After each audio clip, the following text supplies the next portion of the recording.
सम्राट श्री आदिनाथ भगवान की, अध्यात्म शिरोमणि आचार्य कुंद कुंद महाराज की, गुरुवर आचार्य श्री विद्यासागर जी महाराज की।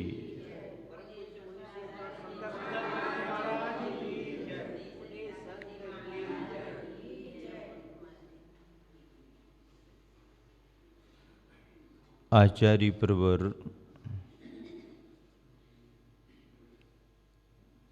अपनी जीवन यात्रा में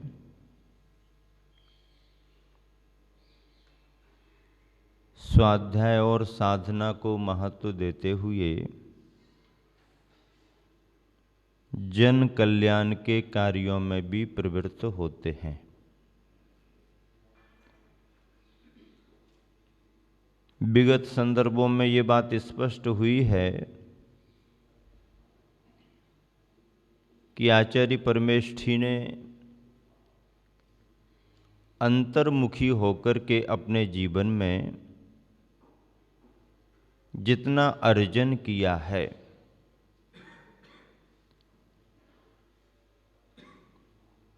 अपने व्यापक उद्देश्यों की पूर्ति के लिए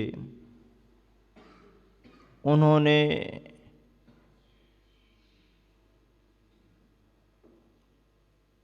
समाज को ध्यान में रख करके, राष्ट्र को ध्यान में रख करके बहुत सारे कार्य भी किए हैं। समय समय पर उनका उल्लेख होता भी रहा है।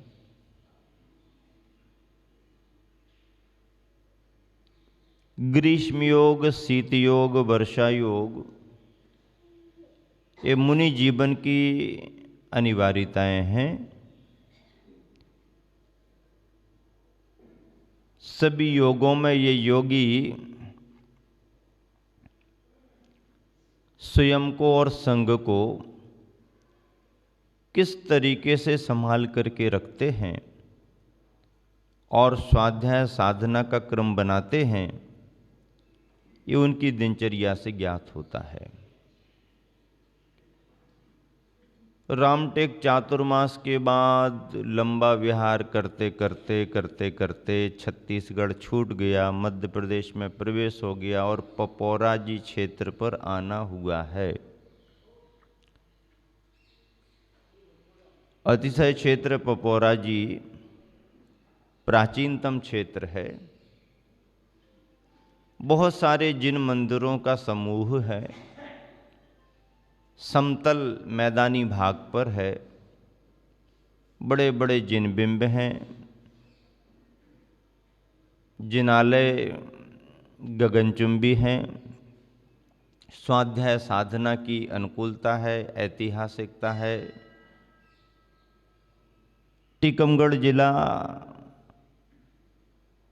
और खास करके स्वयं टीकमगढ़ शहर बहुत ही निकट है।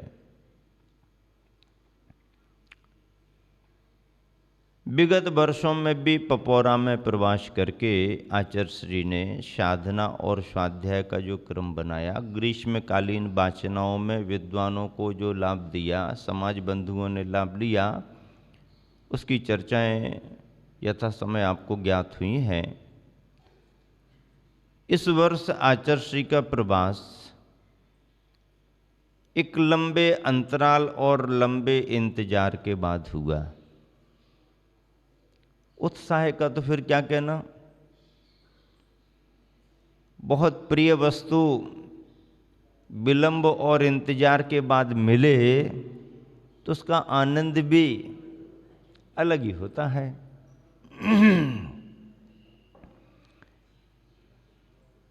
कमेटी समर्पित रही।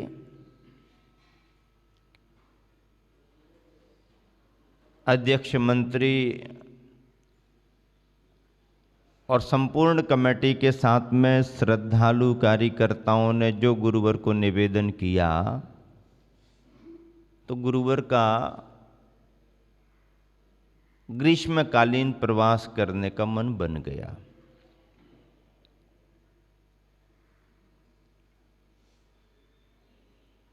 महावीर जयंती जैसे पावन पर्व तो प्रेरणादायी होते ही हैं।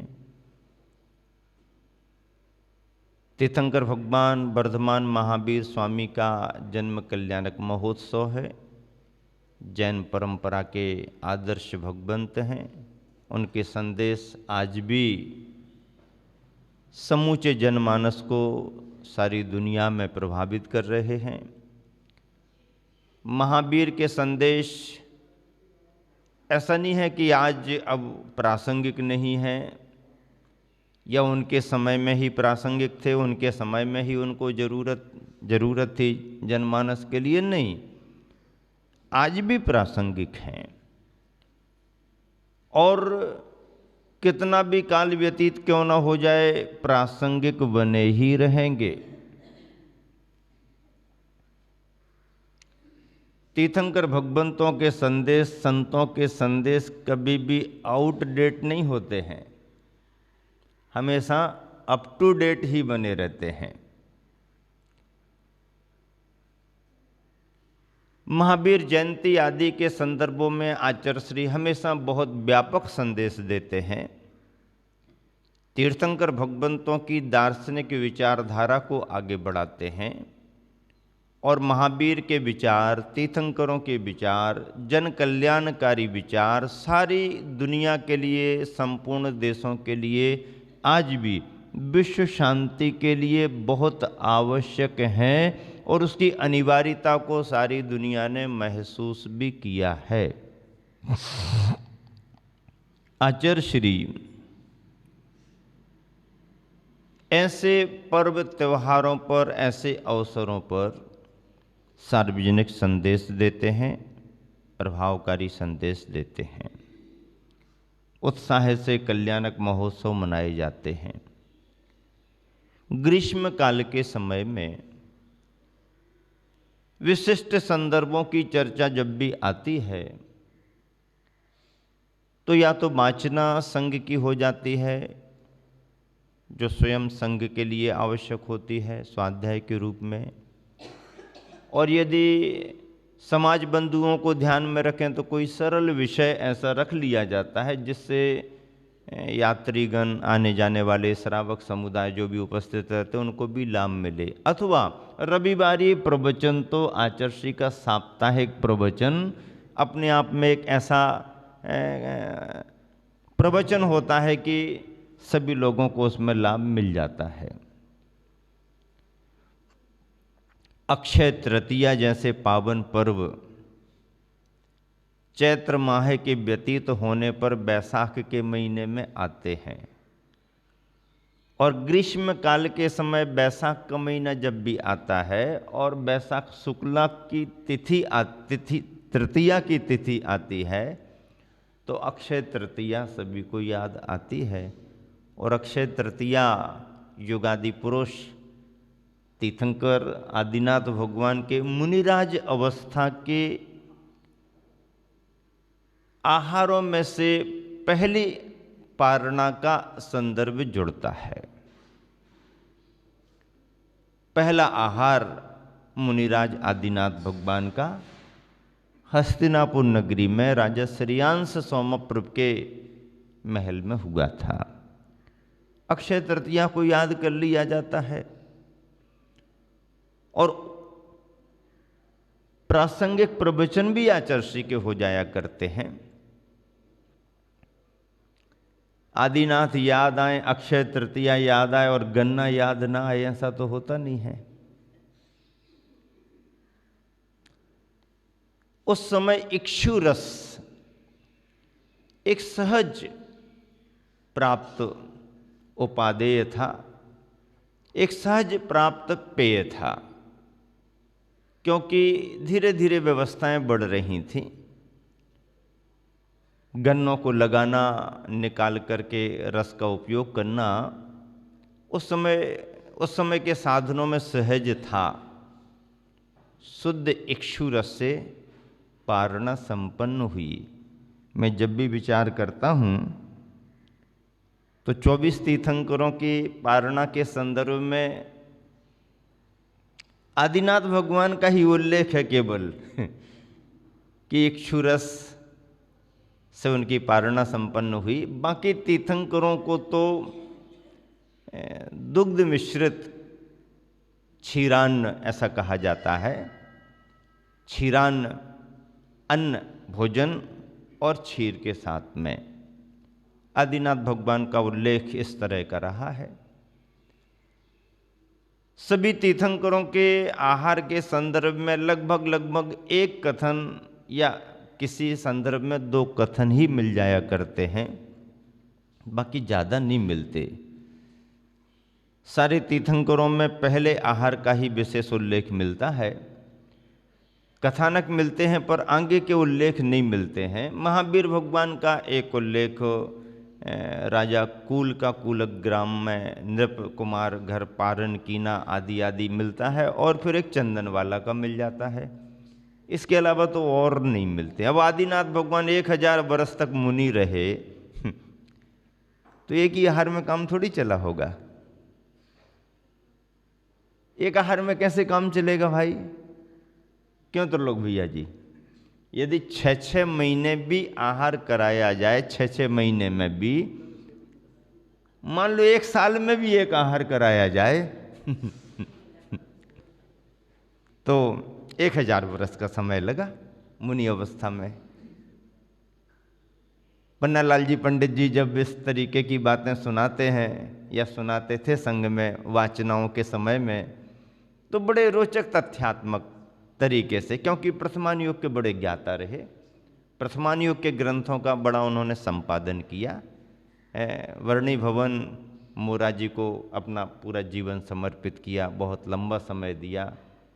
मड़िया जी गुरुकुल को भी उन्होंने बहुत अच्छा समय दिया, ब्रह्मचारियों को स्वाध्याय कराया, स्वयं में व्रती थे, प्रतिमाधारी थे। तो ऐसे प्रथमान युग के विशेष ज्ञाता विद्वान साहित्याचारी थे। तो जब कभी भी वाचना में ऐसे संदर्भों को सुनाते थे प्रथमान युग के, तो बहुत रोचक तरीके से उन पंडित जी की कथन करने की शैली भी, और कई बार तो वो सुनाते सुनाते ऐसे भाव विह्वल हो जाते थे कि आंखों में आंसू भी ले आते थे। तो ये लगता है कि विद्वान प्रथमान युग का ज्ञाता है और संदर्भों से कैसे जुड़ता है। आचार्य श्री भी जब कभी भी ऐसे संदर्भों को लेते हैं तो बहुत भावनात्मक तरीके से कथन करते हैं। तीर्थंकरों के कथानकों के उल्लेख में सभी तरह के उल्लेख नहीं आ पाए हैं, मुख्य मुख्य बिंदुओं का ही कथन हो पाया है। आदिनाथ भगवान को राजा श्रेयांश ने आहार दान दिया, इसके अलावा और भी अनेकों बार आहार हुए होंगे, लेकिन उल्लेख नहीं मिलता। खैर कोई बात नहीं, पहला उल्लेख होना तो बहुत जरूरी है, क्योंकि तीर्थंकरों की आहारचर्या यदि ना हो तो मुनिजन भी आहार करते हैं, ये मार्ग ही नहीं बनेगा। इसलिए तीर्थंकर भगवंतों को आहार करना जरूरी है, और कम से कम एक बार उपदेश देना तो जरूरी होगा ही होगा। मुनि अवस्था में बोलते नहीं हैं, दीक्षा लेते ही साथ अखंड मौन धारण कर लेते हैं, और जब केवल ज्ञान होता है सो भी फिर हमारे तुम्हारे समान नहीं बोलते हैं। फिर तो गणधरों की उपस्थिति में दिव्य उपदेश दिव्य ध्वनि में होता है। तीर्थंकरों के लिए अनिवार्यताओं में दीक्षा लेने के साथ ही अखंड मौन है। वो मुनि बनकर के उपदेश नहीं देते, हमारा तो मुनि बनकर के उपदेश देते हैं। मुनि बनने के पहले भी अपना भाव प्रकट करते हैं और उसके बाद भी यथा समय देते हैं। ये परंपरा है, और वह परंपरा के मुख्य प्रवाहक हैं। वहां से ही व्यवस्था शुरू होती है। अखंड मौन धारण करते हैं, लेकिन दीक्षा लेने के बाद भले ही कुछ दिन का उपवास रखें, बेला तेला आदि आदि पक्ष मास कुछ भी करें, पर आहार को तो तीर्थंकर प्रकृति वाले मुनियों को उठना जरूरी होता है। ज्यादा नहीं तो कम से कम एक बार तो आहार करना ही पड़ेगा। और सभी तीर्थंकरों की पारणाएं हुई। केवल ज्ञान होने के बाद उपदेश भी अनिवार्य है तीर्थंकरों का। ऐसे तीर्थंकर भगवंतों में अक्षय तृतीया का संदर्भ युगादि पुरुष आदिनाथ भगवान की आहार की संपन्नता से जुड़ा है। अक्षय तृतीया को आहार हुआ है ऐसा नहीं कहना। वैशाख शुक्ला तृतीया की तिथि में आहार संपन्न हुआ था, सो उस दिन से उस तिथि को अक्षय कह दिया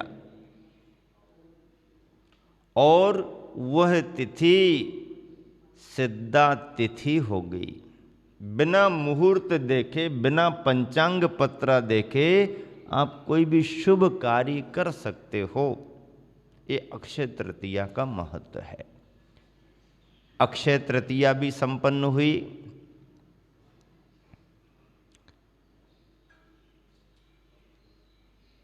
वाचना के महत्वों में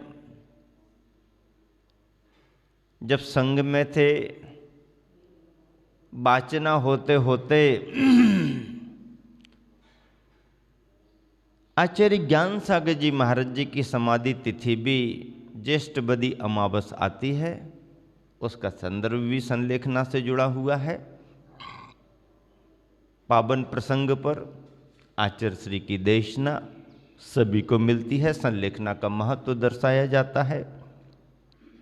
श्रुत पंचमी एक तरह से जैन परंपरा की श्रुत आराधना की पावन तिथि है। ज्येष्ठ शुक्ला पंचमी अपने आप में जैन ग्रंथों के लेखन के बाद में प्रथम पूजा, प्रथम प्रभावना की पावन तिथि मानी गई। आचार्य पुष्पदंत भूतबली महाराज को याद किया जाता है। कुंद कुंद आदि आचार्यों के ग्रंथों की प्रभावना बढ़ाई जाती है।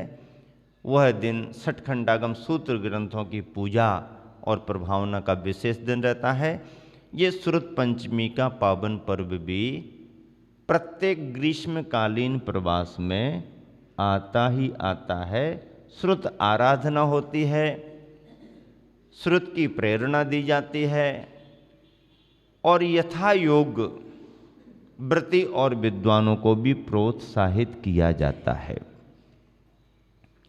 मैंने गुरुवर आचार्य श्री के जीवन में देखा कि गुरुवर जितने स्वाध्याय और विद्या के प्रति अनुरागी हैं,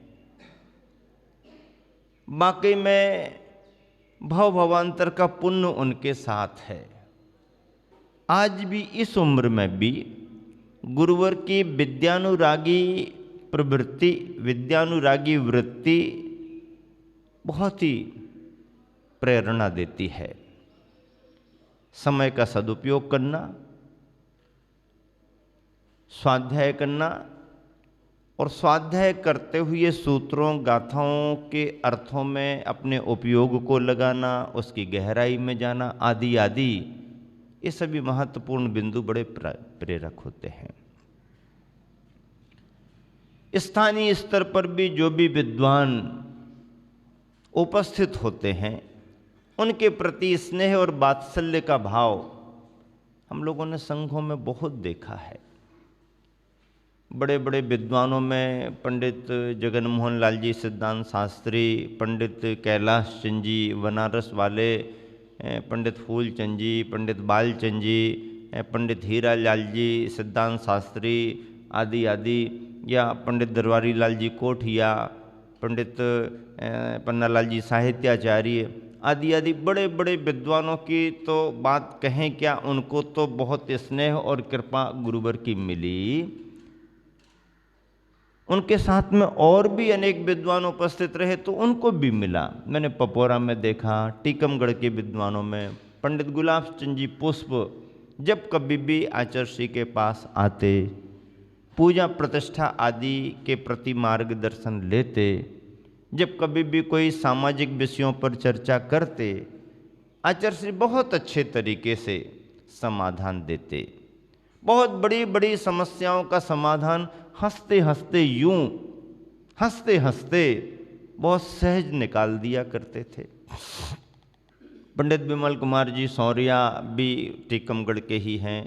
आते, चर्चाएं करते, धर्म लाभ लेते, प्रवचनों में उपस्थित होते, स्वाध्याय में बैठते, तो भी आचार्य श्री रुचिबंत होकर के बहुत अच्छे समाधान देते। पंडित कमल कुमार जी भी वहीं के, एक पंडित बाबूलाल जी पठा वाले भी अच्छे पूजा प्रतिष्ठा की विधि के विशेषज्ञ माने जाते, बहुत सहज और ब्रह्मचारी भाइयों के प्रति बहुत स्नेह रख करके और अपना समय देने वाले, आचार्य श्री के मनोभावों को समझ करके कार्य करने वाले विद्वानों में रहे हैं। वाचनाओं के समय में भी खूब देखा कि जो भी विद्वान यथायोग्य यदि कोई जिज्ञासा रखते हैं तो शास्त्रीय तरीके से सामाजिक बिंदुओं को ध्यान में रख करके आचार्य श्री समाधान देते हैं। त्यागी वृत्ति तो आचार्य श्री के आशीर्वाद से निरंतर आगे बढ़ते ही रहते हैं।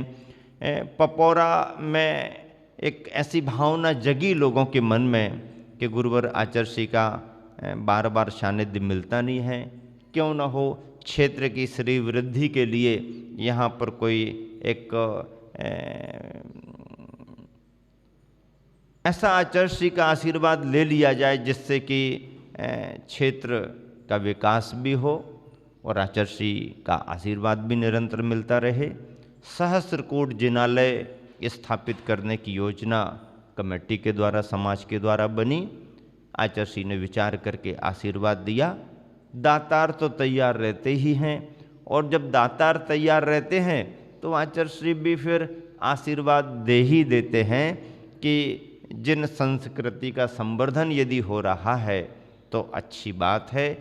हम अपने मकान और बिल्डिंगें तो बड़ी बड़ी बना ही लेते हैं, जिन शासन की प्रभावना में मंदिर भी भव्यतम बड़े बड़े बने और जिन बिंब विराजमान हों, सुंदर से सुंदर मंदिर तैयार हों, तो यह भाव भी एक सम्यक दर्शन का विशेष भाव माना जाता है। पपौरा में गगनचुंबी जिनालयों के मध्य भी सहस्रकूट जिनालय की स्थापना की गई। द्रव्यदातार परिवारों ने बड़ा बड़ा सहकार घोषित किया, सभी को आशीर्वाद मिला। प्रतिभा स्थली के संदर्भ में सुरत पंचमी आते आते बाल ब्रह्मचारिणी बहनों की तैयारियां बहुत रहीं और गुरुवर आचार्य श्री के निर्देशों में पहले से ही उनका अभ्यास होता रहा। सभी शिक्षाविद, पोस्ट ग्रेजुएट, सामान्य शिक्षण से काम नहीं चलता है। प्रतिभा स्थली एक बहुत बड़ा संस्थान है, अधिकृत तौर पर उन्हें शासकीय डिग्रियों को प्राप्त करना पड़ता है, तभी एजुकेशन की लाइन में उन्हें अधिकृत किया जाता है। और ऐसा सब होते हुए उस वर्ष जब प्रतिभा स्थली की चर्चा प्रारंभ हुई, बहुत सारी बहनों ने आशीर्वाद लिया, गुरुवर ने बहुत अच्छा आशीर्वाद दिया। और पपौरा जैसे क्षेत्र पर, टीकमगढ़ जैसा इतना बड़ा नगर, इतनी बड़ी समाज है और आसपास भी बहुत सारी समाजें हैं, तो एक क्षेत्र का विचार करके, प्रशस्त वातावरण को देख करके गुरुवर ने वहाँ पर प्रतिभा स्थली का शिलान्यास करवा दिया। और शिलान्यास ही नहीं करवाया, बिल्डिंग जब बनेगी सो बनेगी, बस जो भी जगह है उसमें ही कक्षाएं प्रारंभ कर दी जाएं।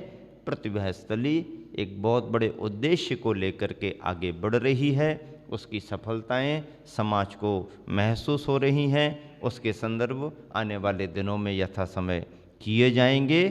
इस तरह से यह प्रयोजन तो हुआ। जिस समय हम लोगों का टीकमगढ़ में चतुर्मास हुआ था, सन 2001 का चातुर्मास हुआ था। चतुर्मास के उपसंहार में पपौरा जी में कुछ समय का प्रवास हुआ था, विधान का आयोजन हुआ था, पिछी परिवर्तन का कार्यक्रम भी पपौरा से ही रखा था। तो पपौरा के निकट ही सामने ही एक बहुत अच्छी जगह देख करके गौशाला का शुभारंभ करवाया था हम लोगों ने, और आज वह गौशाला बहुत अच्छे रूप में आगे बढ़ रही है। कार्यकर्ता वहाँ पर बहुत अच्छी देख रेख कर रहे हैं। वहाँ पर चक्रेश जी टड़ैया करके हैं, कल्याणमल जी नायक जी हैं, और बबलू हैं, अरविंद हैं, आदि आदि, और भी गौशाला के अनेक ट्रस्टी हैं, पपौरा क्षेत्र कमेटी है, आदि आदि। ये सभी लोग विशेष रूप से उस कार्य के लिए समर्पित हैं। और भी राजा कारी वालों का एक नाम विशेष रूप से जुड़ रहा है, जो आचार्य श्री के प्रवास में बहुत बड़ा दान दे करके आशीर्वाद प्राप्त किए हैं। और भी ऐसे अनेक लोग हैं जो क्षेत्र के लिए भी समर्पित हैं और गौशाला के लिए भी समर्पित हैं। अभी चक्रेश टड़ैया ने मुझको जानकारी दी इसी संदर्भ में कि जब उनके से पूछा गया, कार्यकर्ताओं के माध्यम से पूछाया गया कि क्या क्या हुआ, तो उन्होंने कहा कि ग्रीष्मकालीन प्रवास में तो संघ लंबा विहार करके आया था, तो थोड़ी मौसम की प्रतिकूलता होने से मंदिरों में ही रह कर के स्वाध्याय साधना का क्रम ज़्यादा बना। क्योंकि ऐसा अलग से कोई संत भवन जैसा नहीं है जहाँ पर कि संघ एक साथ रुक सके। और फिर मंदिर इतने बड़े बड़े हैं कि एक एक मंदिर में भी 10-10, 20-20 महाराज जी बैठ जाएं तो भी कोई बात नहीं। कुछ बड़े बड़े मंदिर भी हैं, कुछ छोटे छोटे मंदिर भी हैं। तो समझ लीजिए कि जिन महाराज जियों को जो भी मंदिर जहाँ अनुकूलता से दिखे वहाँ पर उन्होंने अपने आसन जमा लिए, स्वाध्याय का क्रम चलता रहा और ऐसे मंदिरों में संग रहा। गौशाला वाले भी आचार्य श्री के पास आकर के बार बार निवेदन तो करते होंगे कि कुछ और किया जाए, कुछ और किया जाए। तो जानकारी मुझे दी गई कि इस वर्ष जब आचार्य श्री का प्रवास हुआ तो गौशाला परिसर में हथकरघा केंद्र का एक तरह से शुभारंभ करा लिया गया और वह कार्य निरंतर आगे चल रहा है। क्षेत्र में भी एक हथकरघा का गौशाला में पुरुषों के लिए और महिलाओं के लिए क्षेत्र के अंदर स्थान निश्चित करके वहाँ पर किया गया। इन अनेक कार्यक्रमों के साथ में अनेक उद्देश्यों की पूर्ति करते हुए जो स्वाध्याय और साधना का क्रम गुरुवर का बढ़ता है वह अद्भुत रहता है। गर्मी के दिनों में भीषण गर्मी जब पड़ती है, 10-10 बार पानी पीने वाले लोग भी जब पसीना पसीना होते हैं, तो संघ अपनी चर्या कैसे करता है ये तो सब आप देख ही रहे हैं, करते हैं। आचार्य श्री और संघ अपने आप में अभ्यास में ढला हुआ है। आचार्य श्री का शरीर अब धीरे धीरे कृशता की ओर है, लेकिन फिर भी अभी आचार्य श्री के स्वभाव में बहुत दृढ़ता दिखाई देती है। अभी आचार्य श्री एक दिवस कह रहे थे कि लोग कहते हैं कि आचार्य श्री आप वृद्ध जैसे दिखने लगे हो, आप वृद्ध जैसे दिखने लगे हो। तो आचार्य श्री कहते हैं कि हाँ, समय समय पर वृद्ध जैसा दिखना भी लोगों के लिए जरूरी होता है वृद्ध जैसा दिखना भी जरूरी होता है। तो मैं दिख रहा हूँ लेकिन हूँ नहीं क्या कहते हैं आचार्य श्री, मैं दिख रहा हूँ लेकिन हूँ नहीं। अपने स्वभाव में, अपनी चर्या में आचार्य श्री कहते हैं कि तुम लोग हमको क्या समझ रहे हो, अभी हम भी तुम्हारे जैसे ही हैं। उत्साह बहुत है। आज भी इस उम्र में भी गुरुवर का सीखने का उत्साह बहुत है, समझने की जिज्ञासा बहुत है। बचपन से, युवावस्था से, ब्रह्मचारी अवस्था से तो गुरुवर ने सीखने में ही अपना समय निकाला। जिज्ञासु प्रवृत्ति बहुत है। किसी भी क्षेत्र में जानकारी यदि मिल रही है तो हासिल करने में उनकी बहुत रुचि होती है। हम लोग विहार करते करते जब ईसरी से महानगर कलकत्ता की ओर बढ़ रहे थे तो हावड़ा ब्रिज पर से निकल रहे थे, तो हावड़ा ब्रिज के बारे में जो सुन रखा था आचार्य श्री ने, तो उसके बारे में पूर्ण जानकारी लेने में इतनी तत्परता आचार्य श्री ने दिखाई कि जो वहाँ पर उस समय कार्यकर्ता इंजीनियर वगैरह को ले आए थे, तो ऐसे ऐसे प्रश्न पूछ करके 15-20 मिनट तक हावड़ा ब्रिज बंद रहा। 15-20 मिनट तक हावड़ा ब्रिज बंद ही रहा। बिना पिलर के इतना बड़ा, इतने पहले से, इतने पुराने समय से कैसे खड़ा है, क्या है, टेक्निक क्या रही होगी, आदि आदि ज्ञान की बातें होती हैं। और यदि ये सभी चीज़ें मिलती हैं तो उसका उपयोग कहाँ पर कैसे किया जाए, फिर आचार्य जी पूछ तो लेते हैं, सुन समझ तो लेते हैं, पर उसका उपयोग जब अपने तरीके से करते हैं तो बड़े बड़े इंजीनियरों की भी इंजीनियरिंग फेल हो जाती है। और आचार्य श्री उसमें से ऐसे रहस्य निकाल करके रखते हैं। किसी भी क्षेत्र में, चाहे मेडिकल लाइन हो, चाहे इंजीनियरिंग लाइन हो, चाहे शिक्षा की लाइन हो, किसी भी लाइन में यदि आचार्य श्री को कोई चीज़ समझने की मिलती है तो आचार्य श्री उसे छोड़ते नहीं हैं। ये अनुसंधान परक स्वभाव आचार्य श्री का बहुत ही है, और अनुसंधानात्मक दृष्टि आचार्य श्री को एक बहुत बड़े वैज्ञानिक के रूप में स्थापित करती है। जो तथ्य बड़े बड़े वैज्ञानिक और डॉक्टर्स नहीं बतला सकते हैं, उनकी बातें सुन करके और उसी में नई बात जोड़ करके आचार्य श्री उन्हें चमत्कृत कर देते हैं। विद्यानुरागी प्रवृत्ति में विद्वानों के प्रति आचार्य श्री का अनुराग भाव, स्नेह भाव, प्रोत्साहन देने का भाव वाचनाओं आदि के समय में बहुत देखा गया। और ऐसा करने से ज्ञान का क्षेत्रफल आचार्य श्री के लिए निरंतर बढ़ता जाता है, बढ़ रहा है। करीब करीब 2 माह तक ग्रीष्मकालीन वाचना का प्रवास आचार्य श्री का रहा। बिहार तो होता ही है, बिहार होने का समय हुआ, अटकलें शुरू हो जाती हैं, बाजार गर्म हो जाते हैं, यहाँ की वहाँ, यहाँ की वहाँ, यहाँ की वहाँ, और आचार्य श्री अपना मन बना करके निकलते हैं। और किस रास्ते से आगे बढ़ जाएं, बढ़ने के बाद मालूम चलता है कि आचार्य श्री को इस तरफ जाना है। और बहुत समय से कार्यकर्ता, कमेटी के लोग आचार्य श्री के लिए निवेदन करते रहे। एक बंधाजी क्षेत्र है, उस बंधाजी जी के क्षेत्र में आचार्य श्री का प्रवास हुआ। हम लोग भी अपने बिहार के समय में बंधाजी क्षेत्र की वंदना करने को गए थे। मूल नायक के रूप में अजितनाथ भगवान का मंदिर है। क्षेत्र कमेटी के अत्यधिक आग्रह को देख करके आचार्य श्री का बिहार उस तरफ हुआ। गर्मी का बिहार, प्रतिकूलता का बिहार तो होता है, लेकिन बिहार तो होता ही होता है। अतिशय क्षेत्र बंधाजी में आचार्य श्री का प्रवास हुआ। मंदिर अलग, स्थान अलग, जगह का घेरा कम, श्रद्धालुओं की उपस्थिति अत्यधिक।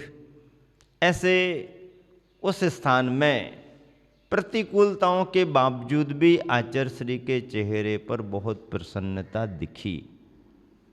और यह बात मुझे इसलिए ज्ञात हुई कि जिस दिन गुरुवर आचार्य श्री का प्रवेश अतिशय क्षेत्र बंधाजी में हो रहा था, उसी दिन सुबह सुबह इस बागड़ इलाके से लगभग 1000 से भी ऊपर, 1008 से भी ज़्यादा पुरुष वर्ग, केवल पुरुष वर्ग, हजारों की संख्या में बागड़ का पुरुष वर्ग, जागरूक पुरुष वर्ग गुरुवर के चरणों में उपस्थित हो रहा था।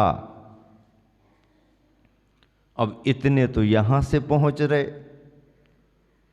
और आसपास इलाके के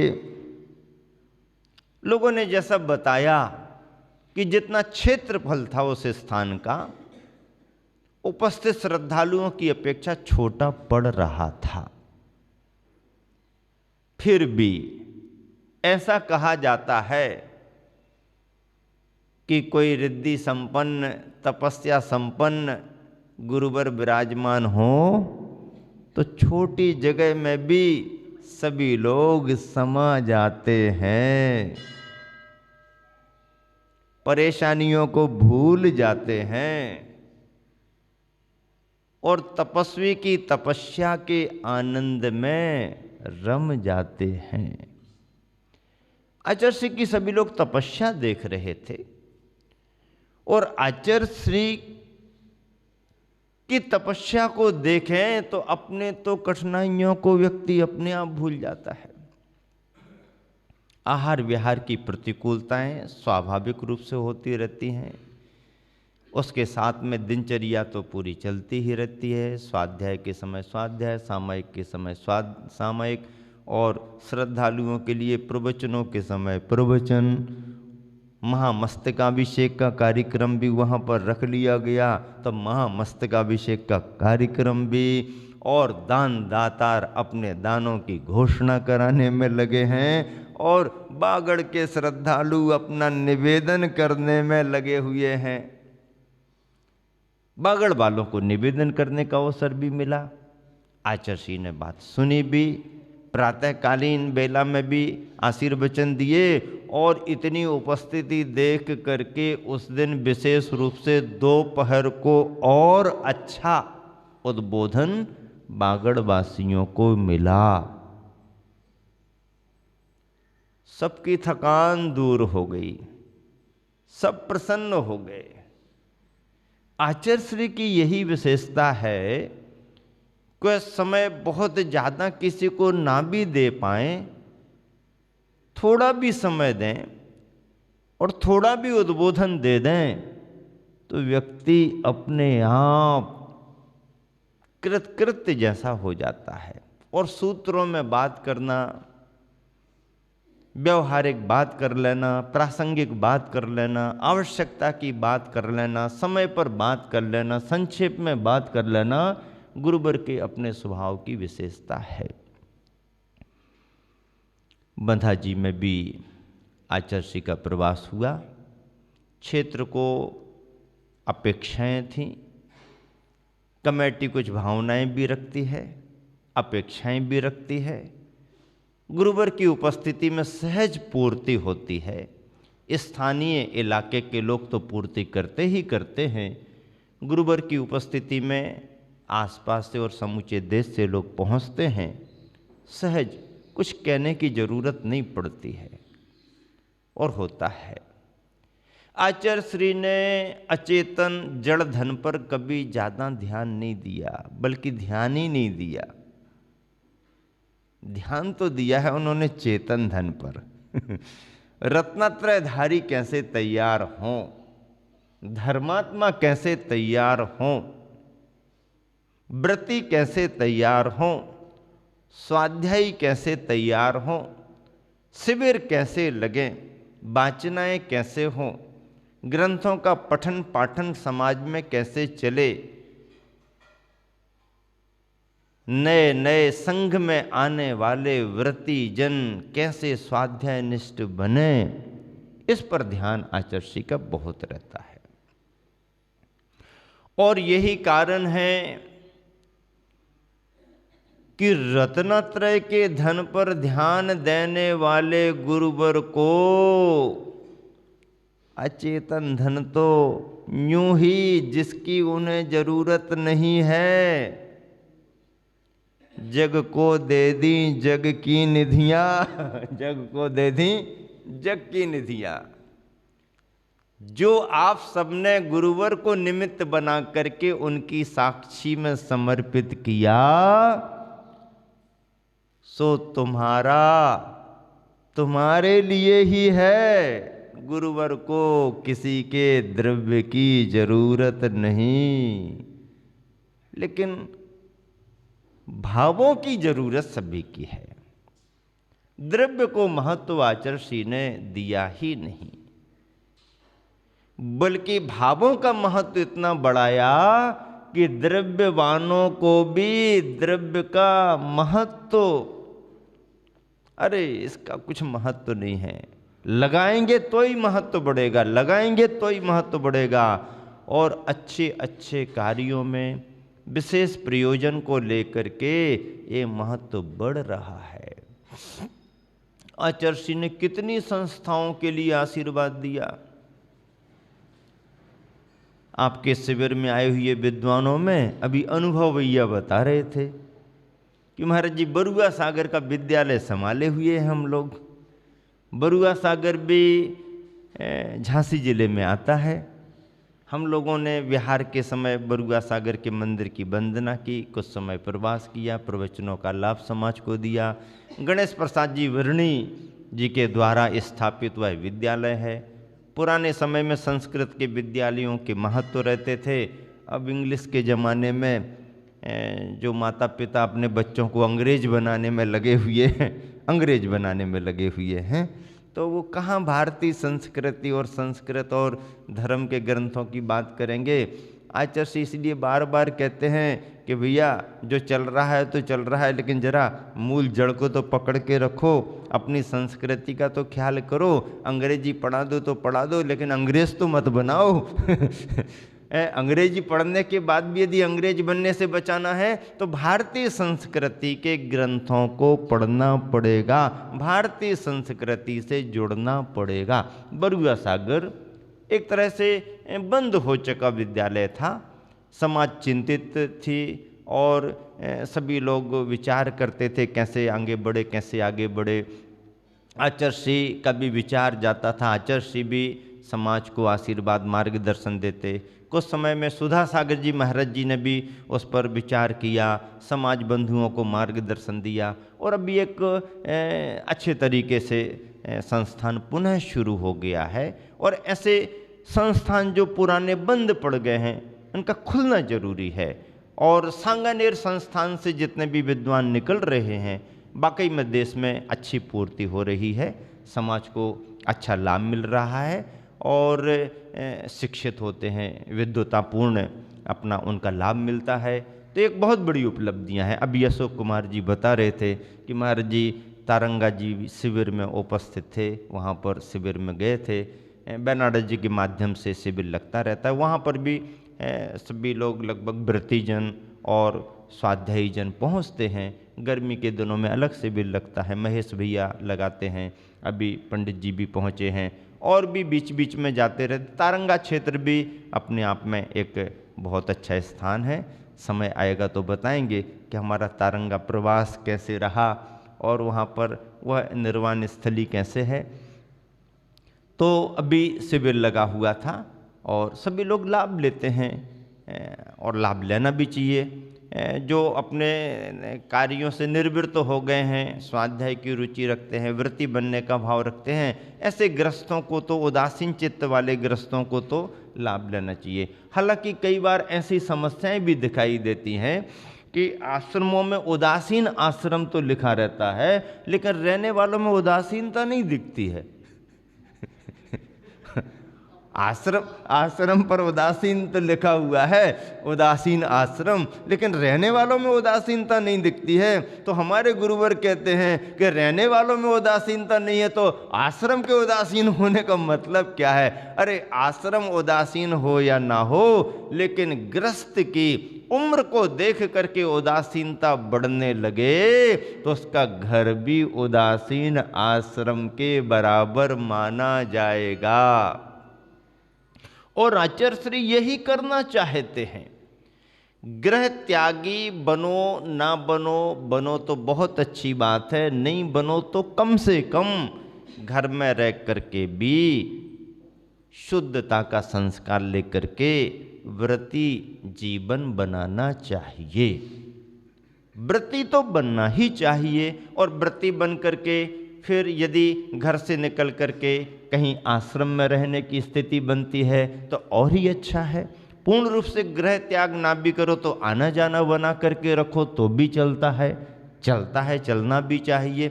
इस तरह से आश्रमों में जो पुरानी स्थितियां थीं अभी तो वो कम है, लेकिन नए सिरे से जो पुनः आश्रमों में चहल पहल शुरू हुई है तो वृद्ध साधकों के लिए भी अनुकूलता बनी है और नए नए साधक पहुंचने से आश्रमों में जीवंतता आने लगी है।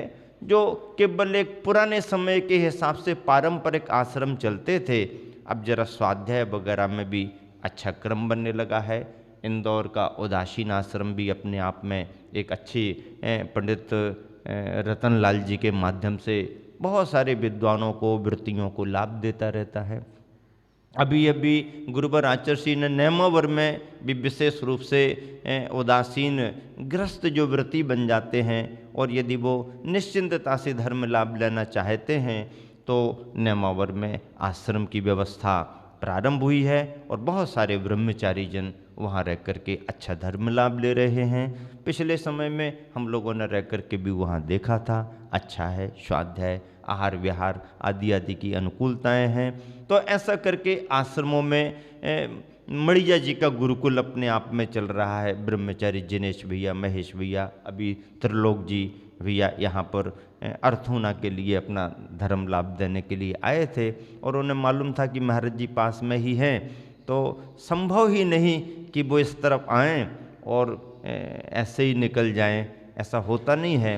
वो सहज भाव से आए, आज आप सबके बीच में उपस्थित हैं, विद्वान हैं, समाज को लाभ देते हैं, काफ़ी समय से हैं और हैं अशोकनगर के। तो फिर अब आप समझ लो, बाकी तो सब होगा ही होगा उनके पास में, क्योंकि मालवा और बुंदेलखंड का मिश्रित वहाँ का संस्कार है। थुबोंजी क्षेत्र से प्रभावित हैं, गुरुवर आचार्य श्री के कृपा पात्र हैं, हमेशा अपनी योग्यता का लाभ हम लोगों के पास भी आकर के और स्वयं लाभ लेते हैं, देते भी रहते हैं। इस तरह से आचार्य श्री हमेशा कहते हैं कि अपनी योग्यता का लाभ भी दूसरों को मिलना चाहिए, अपना भी स्वाध्याय में समय निकलना चाहिए। तो इस तरह से आश्रमों की चर्चा जब भी करते हैं तो एक आश्रम के बारे में तो मुझे ऐसा आया कि आश्रम की बिल्डिंग अच्छी थी लेकिन रहने वाले त्यागी वृत्ति नहीं। अब उसमें रहने वाले केवल एक ब्रह्मचारी जी, बुढ़े ब्रह्मचारी जी। अब एक ब्रह्मचारी जी, अब वो ब्रह्मचारी जी तो सहज अपने स्वाध्याय साधना करते थे, उनको तो कुछ लेना देना नहीं, लेकिन अब उस आश्रम की व्यवस्था कमेटी बनाओ, व्यवस्था कमेटी बनाओ, तो समाज में इन बातों को लेके बहुत झंझटें होती हैं। कमेटी बनाओ, ये करो, ऐसा करो। यदि किसी से कहो कि आश्रम में कौन रहेगा तो नहीं नहीं, वो तो जो रहेंगे उनकी हम व्यवस्था बनाएंगे। अब व्यवस्था बनाने के लिए कमेटी बनी तो 21 लोगों की कमेटी बनी। कितने लोगों की कमेटी बनी? 21 लोगों की कमेटी बनी। तो 21 लोगों की कमेटी बनी तो हम लोगों के पास आए आशीर्वाद लेने के लिए, तो हमने आशीर्वाद भी दिया और कहा कि भैया आश्रम में रहने वाले एक उदासीन के लिए व्यवस्था बनाने वाले 21 पदासीन हुए हैं 21 पद पर आसीन हुए हैं। इतनी बड़ी कमेटी एक भैया एक दादाजी के लिए नहीं नहीं महाराज जी, समाज के हिसाब से कमेटी बनेगी, भैया बनाओ, समाज के हिसाब से बनाओ। तो ऐसा होता है, कई बार तथ्य हम भूल जाते हैं, उद्देश्य कई बार पकड़ नहीं पाते हैं और बाहरी व्यवस्थाओं पर भी बहुत ज़्यादा हमारा ध्यान केंद्रित हो जाता है। ये बातें आवश्यक तो हैं पर इनमें कुछ कमी भी हो जाए तो चलता है। मूल तो ये है कि त्यागी वृत्तियों की संख्या बढ़ना चाहिए और उनकी व्यवस्थाओं में, उनकी चर्याओं में अनुकूलता बनना चाहिए, तब भी यह आश्रम वगैरह चलते हैं। पपौरा की चर्चा की थी, पपौरा में भी पहले गुरुकुल खुला था और बंद हो गया, चलाने वाले कोई नहीं।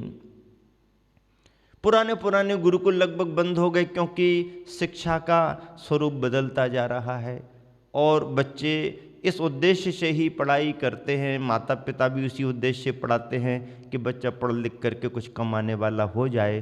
तो इस तरह की डिग्रियां होती हैं।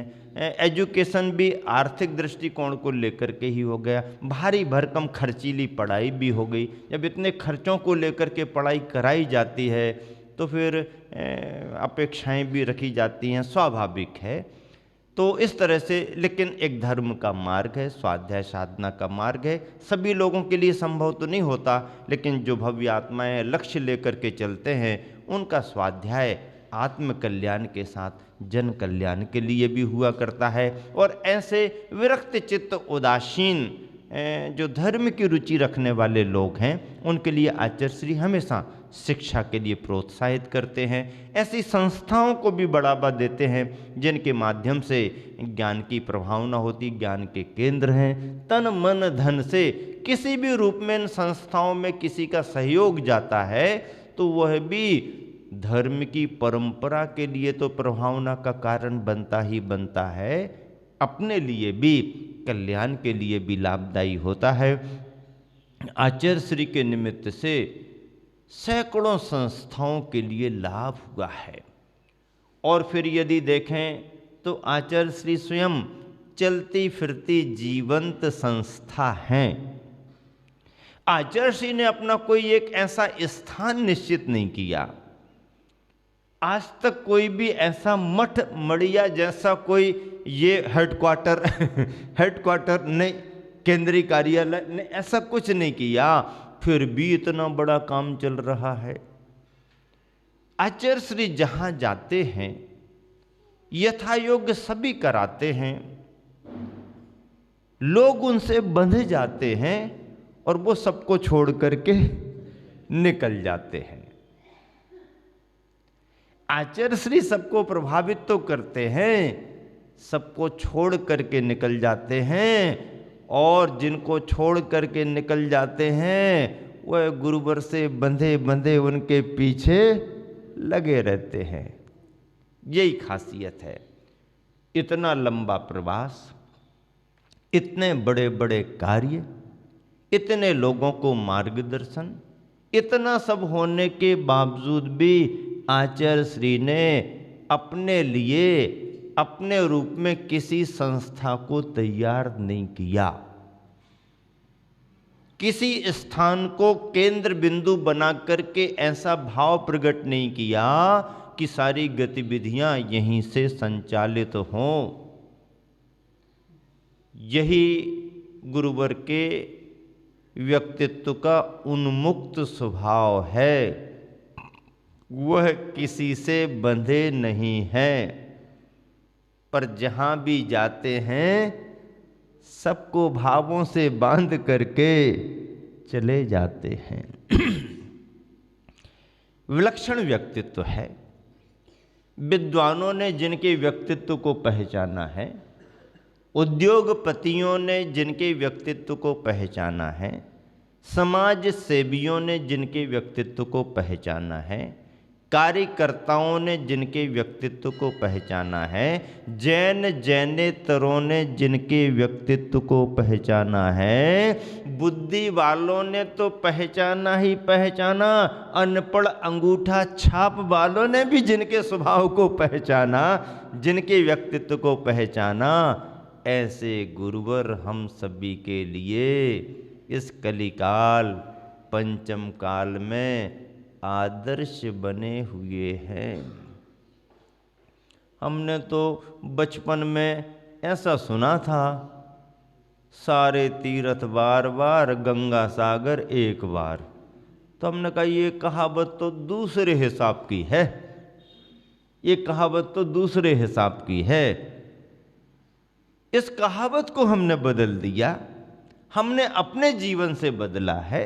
और मुझे लगता है जिसे भी अपना जीवन बदलना होगा उसे इस कहावत में आना पड़ेगा।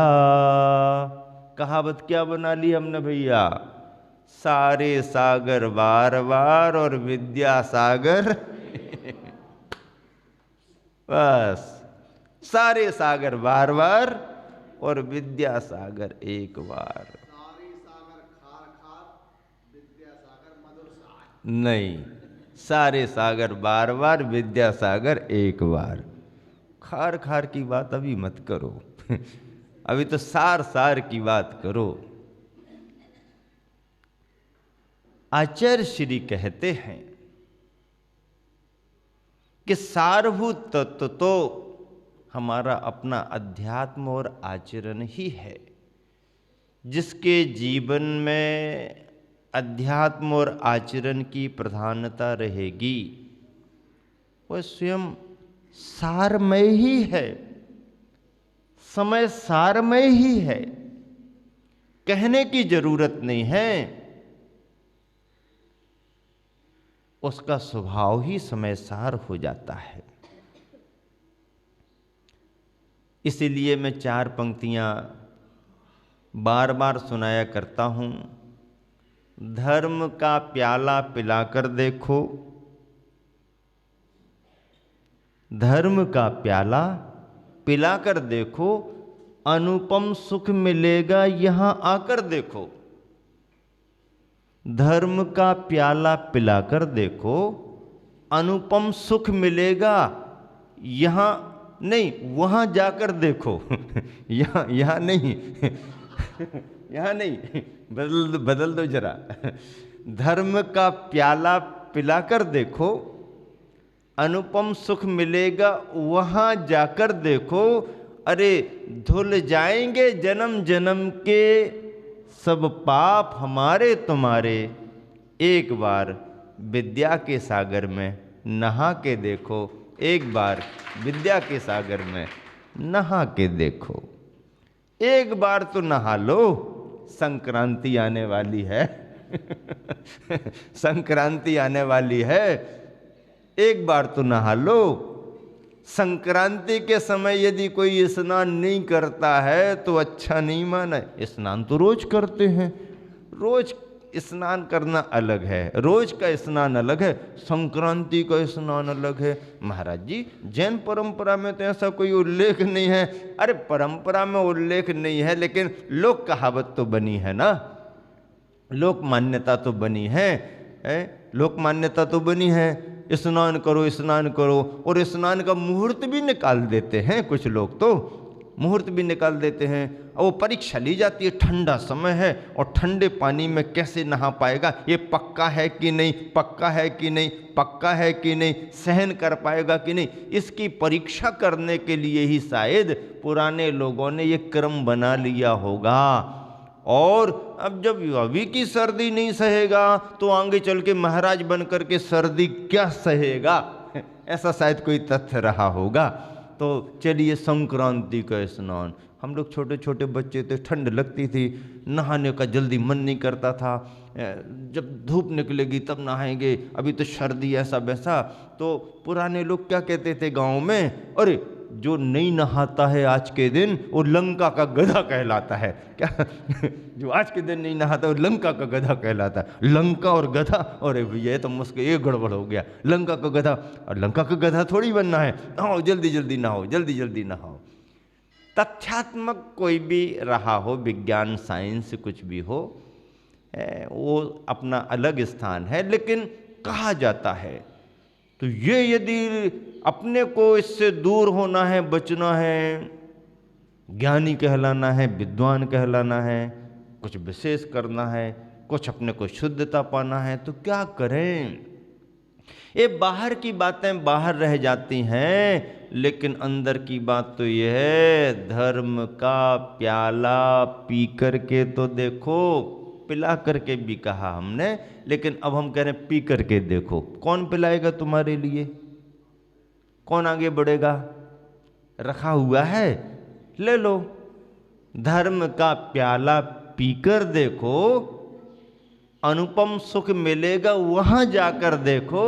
धुल जाएंगे जन्म जन्म के पाप तुम्हारे हमारे सबके, एक बार विद्या के सागर में नहा के देखो। एक बार, महाराज बार बार नहीं नहा सकते। अरे बार बार नहाओ तब की बात अलग, पहले एक बार तो नहाओ ना। और एक बार के स्नान में ही इतना फर्क हो जाएगा कि लगेगा अरे भैया अभी तक कहाँ थे। आनंद का अनुभव होता है। और ये प्रवचन माला आप सभी को उसी आनंद में सराबोर कर रही है। अतिशय क्षेत्र बंधा जी का प्रवास आचार्य श्री का संपन्न हुआ। धर्म प्रभावना के साथ क्षेत्र कमेटी ने गुरुवर का लाभ लिया। जो उनकी अपेक्षाएं थीं देखते ही देखते पूर्ति हो जाती हैं। जिनका ध्यान अर्थ की तरफ नहीं होता है, अर्थ तो उनके सामने अपने आप बरसता रहता है, परमार्थ पर ध्यान रखने वाले गुरुवर, चेतन पर ध्यान रखने वाले गुरुवर आज यदि विचार करें तो चेतन धन कितना है, गिन करके कोई बताए? बहुत सोचना पड़ेगा तब लिस्ट बन पाएगी, और 2 4 10 लिस्टें तो फेल हो जाएंगी, तब कहीं जाकर के फाइनल लिस्ट बनेगी। चेतन धन कितना है? पिच्छीधारी तो ठीक है, लेकिन बिना पिच्छी वाले चेतन धन गुरुवर के लिए समर्पित, जिन परंपरा के लिए, जैन परंपरा के लिए, मोक्ष मार्ग के लिए समर्पित व्रती जनों की संख्या, एक महाव्रती आचार्य के निमित्त से कितने मोक्ष मार्गी तैयार हो गए। अद्भुत है। पंचम काल जैसे काल में अद्भुत है। गुरुवर आचार्य श्री ने संस्थाओं को आशीर्वाद दिया, क्षेत्रों को आशीर्वाद दिया, लेकिन कभी भी किसी संस्था और किसी क्षेत्र से बंधे नहीं, निर्बंध ही रहे। मार्गदर्शन दिया, देना जरूरी है। वह संघ के नायक हैं, समाज के गुरु हैं, आचार्य हैं। आचार्यों पर बहुत बड़ी जवाबदारी होती है, उनका नेतृत्व होता है, वह समाज को मार्गदर्शन देते हैं। मार्गदर्शन दिया, यथा समय संस्थाओं को पुनर्जीवित किया, विद्वानों के लिए संबल दिया, विद्वानों को प्रोत्साहित किया, वृत्तियों को तैयार किया, वृत्तियों को विद्वान बनाया, प्रतिष्ठा शास्त्र में भी ब्रह्मचारियों को दक्ष कराया। सभी तरह से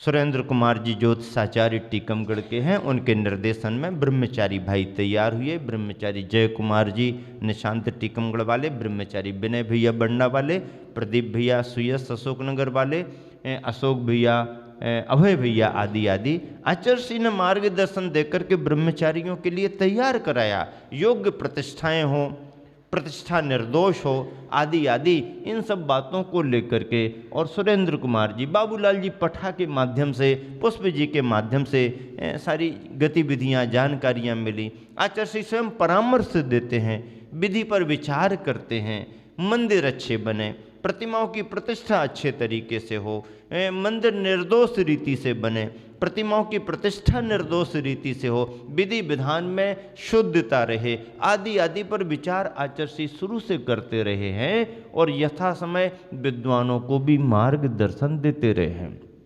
पंडित शिखरचंद जी भिंड वालों को मैंने देखा, और भी अनेक विद्वान प्रतिष्ठाचार्य। हालांकि आचार्य प्रतिष्ठा विधि विधानों में अपनी तरफ से कोई सुझाव नहीं देते हैं।